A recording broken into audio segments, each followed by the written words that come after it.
Since Longhua Temple was closed by the Myanmar government, the living Buddha had resided in the Shwedagon Pagoda for a long time, making his life even more difficult. All his movements are not like before and had a big change, which is unusual. He actually broke his obsession with fire and stopped eating rice, only picked up clutters like melon rinds, fruit peels, peanut shells, melon seed shells, rust, and waste paper on the tower every day to satisfy his hunger.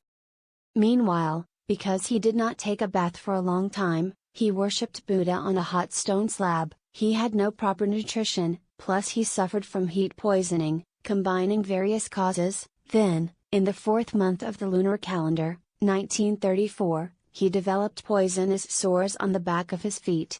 Nonetheless, he still continued to prostrate on the hot stone slab and bow to the Buddha regardless of his illness and suffering. When Yunchen, the great disciple of the living Buddha, saw that the living Buddha was sick on the pagoda and had no one to take care of him, he volunteered to take the living Buddha in his car to his home to recuperate. He gave his bed to the living Buddha and let him sleep. He served him diligently just as a son filial to his father. Seeing that the living Buddha grew a large sore on the back of his feet, he recommended to invite a doctor to treat the living Buddha. However, his advice was rejected. After a few days, the sores became more ulcerated and maggots were born. The living Buddha still refused to heal, and every day he caught the little creatures on the sores one by one and asked people to send them to the green grass to be released. Seeing such situation, Chin felt very sad and said to the living Buddha, "About Master's disease, my take is it must be treated. Otherwise, it will not get better. Please accept my request. I am willing to spend even $100 or $200 a day as long as Master will be cured of the disease." Each time, the living Buddha just shook his hand and refused to see the doctor. Later, Chin saw that the sores were even more festering and fearful, and the pus and blood kept flowing out, so he urged the living Buddha to seek medical treatment. The living Buddha sighed a long breath and said, "Disciple, although you have wealth and are willing to give, nonetheless, there is nothing you can do to change my karma. Haven't you heard the ancients say, everyone born in this world is sinful? Everyone is here to suffer the karmic retribution of sin. You see that those who are sick are suffering. However, you should know that those who are not sick may also be suffering. This body is the body of retribution, and when the retribution is finished, you will get a great liberation." The Buddha said, "Receptiveness to suffering, receptiveness to joy, receptiveness to neither suffering nor joy. Everything is receptiveness, and we must accept it. When a practitioner of the way gets sick, he should endure it calmly, not manage it with an effort, but let it happen naturally. If this retribution does not end, the next life will be involved. Don't be sad, just let it be. Since beginningless eons, how many times have we got reborn? How many times have we died? Practitioners only seek the assurance of settling their lives peacefully. It's nothing much to die." No matter how much Chin persuaded, the living Buddha insisted on not healing his disease. Chin saw that the living Buddha was very determined and there was nothing else he could do.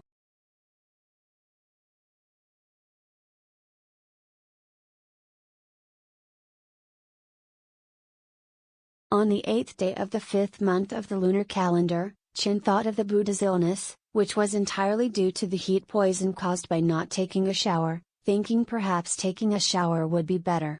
So, he asked the living Buddha to take a shower. Unexpectedly, when he mentioned showering this time, the living Buddha nodded and agreed. He told Chin, "I think it's a good idea for me to take a shower. It's time to flush out my body today."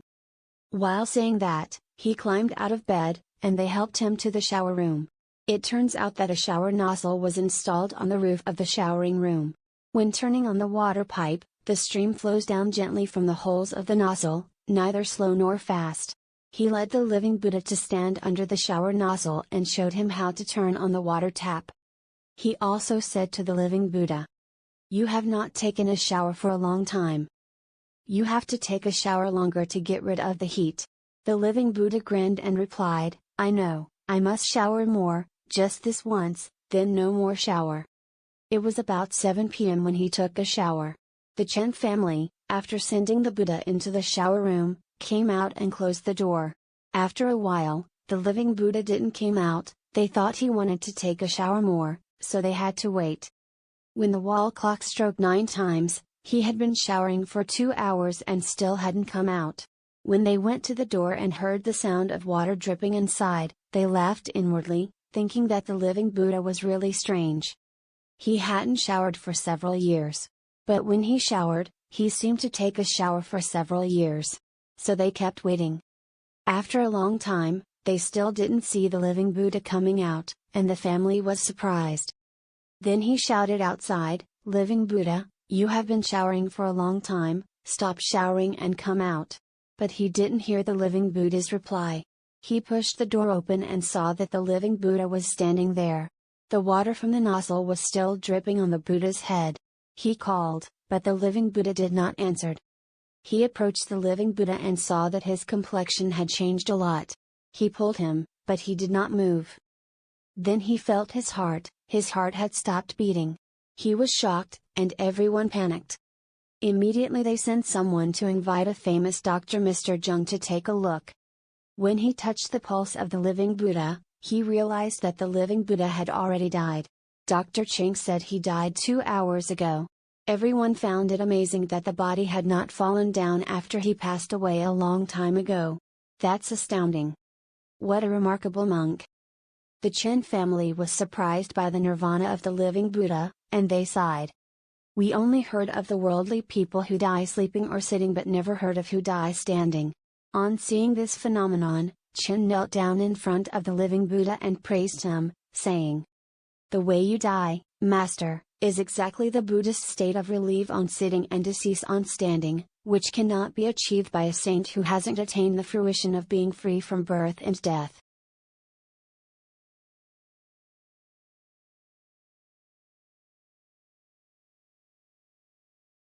On the other hand, he lamented, "Such an eminent monk has attained nirvana and left the world. From now on, we have no more chance to approximate to him." The day he got nirvana was at 7 p.m. on the 8th day of the 5th month of the lunar calendar in 1934. June 19, 1934, and his real age is unknown. The living Buddha passed away in the Chen family. Naturally, it was inconvenient for laity to arrange a monastic's funeral. So, they had to move the body of the living Buddha to the temple. At that time, it was under British rule, and it was illegal to carry dead bodies on the street. That was a big trouble. It's said that one of the disciples of the living Buddha, Tsong, came up with the idea to carry the body of the living Buddha as a patient on the back to the 10-direction Guanyin monastery under the Shwedagon Pagoda. Considering the distance, one man could not carry it on the back over there, so they asked another man for assistance to bear it to the temple. After carrying the living Buddha to Guanyin Temple, they built a temporary shed in the open space to accommodate the coffin. When living Buddha's disciples from all over the country heard the news, they all came to offer their condolences and were sorrowful as if they had lost their mother. And some people even held the body of the living Buddha and cried bitterly. You can see how deeply the living Buddha touched people during his lifetime. He rested in Guanyin Temple for 5 days and was mourned by all parties before being cremated. Those who presided over the funeral of the living Buddha were Chen and several other overseas renowned Chinese. On the day of cremation, more than 10,000 people went to the funeral. There were 100 to 200 cars, forming a long stream of people. There were monastics and lay people, women and children, Indians, and Burmese. There were also a few British people following the hustle and bustle, and it was no coincidence that the scene was so rare. When the Buddha was cremated, not only was there no stench, but everyone present smelled the fragrance of lotus flowers. After the cremation, many relics were obtained, and there were 6 larger relics in different colors. Afterward, his disciples had a big heart to have the 6 great relics sculpted into 7 statues for worship and as a memorial. At present, only 2 statues are enshrined in the Chen family, and people do not know the whereabouts of the other 5 statues. In addition, the rest of the small relics were invited by temples and living Buddha's disciples in Nanjing, Hong Kong, and Shanghai to be enshrined. According to Chen's son, there is an incredible story about the 2 statues of the living Buddha in his house. When the Japanese army invaded Myanmar in 1942, Chen's son fled to another city in a panic and didn't carry away the two statues with them. Later, after they came back, they couldn't find the two statues. They had no idea their whereabouts and who had taken them. They inquired it from all quarters but had got no clues. One night, in a dream, he saw the living Buddha came and told him the two statues were in the Guanyin Pavilion in Yangon's seaside street. After he woke up, he immediately ran to the Guanyin Pavilion and saw the two statues were enshrined there. It took quite a lot of conversation and several negotiations to invite the two statues back. That being said, it was a bit of a miracle. Regarding the living Buddha's illness, Nirvana, and the distribution of relics, all are based on the recent conversation records of Chen's son.